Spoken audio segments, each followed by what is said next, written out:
இந்த உலகம் ரொம்ப விசித்திரமானது. வேட்டை சொல்லி கொடுங்க குழந்தைகளுக்கு, வேட்டை சொல்லி கொடுங்க.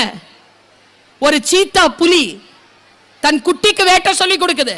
ஒரு நாய் தன் குட்டிக்கு சொல்லி கொடுக்குதுங்க. ஒரு பூனை சொல்லி கொடுக்குதுங்க. நாம சொல்லி தருகிறோமா? எல்லாம் மேல இருக்கிறவன் பார்த்துப்பான்னு சொல்லிட்டு ஸ்கூல்ல கொண்டாந்து விட்டுறது. ஸ்கூல் எவ்வளவுதான் செஞ்சு கொடுத்தாலும் அந்த 3 மணி நேரம் 4 மணி நேரத்துல கலவரப்படுத்தி திருப்பி கொடுக்கிறது.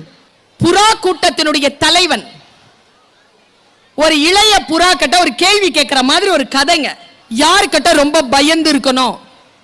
அந்த இளைய புறா சொல்லிச்சான், குறி வைக்கிறான்ல வேடுவன், குறி வைக்க தெரிஞ்ச வேட்டக்காரன் கிட்ட தான் நாங்க ஜாகிரதையா இருக்கணும்னு அந்த புறா சொல்லிச்சான். தலைவர் கேட்டாரா அவங்க அம்மா கிட்ட, புறா சரியா சொல்லுதா? சரியா சொல்லுது. இல்ல, நீ சரியா வளர்க்கல புள்ளைய. ஏன்? குறி வைக்கிற வேட்டக்காரனுக்கு பறவை பார்த்துருச்சுன்னா தப்பிச்சிடலாம், வாய்ப்பு இருக்கு 50-50. ஆனா எதுக்கிட்ட தெரியுமா ஜாகிரதையா இருக்கணும்? கையில் ஆயுதம் வைத்து குறி வைக்க தெரியாத வேட்டைக்காரரிடத்தில் நாம் அதிக ஜாகிரதையாக இருக்க வேண்டும். ஏனென்றால் குறி அங்கேதானே இருக்கிறது என்று நாம் சும்மா இருப்போம், அது நமக்கு மீது பட்டுவிடும். நமக்கு தான் அவன் அதை செலுத்த வேண்டும் என்ற எண்ணமும் வேட்டைக்காரனுக்கு இருக்காது. ஆனால் பாதிக்கப்பட்டு செத்து போகின்றவர்கள் நாம இருக்கக்கூடும். அதனால் ஜாகிரதையாக இருக்க உன்னுடைய குழந்தையை நீ பழக்கு என்று சொன்னது அந்த புறா.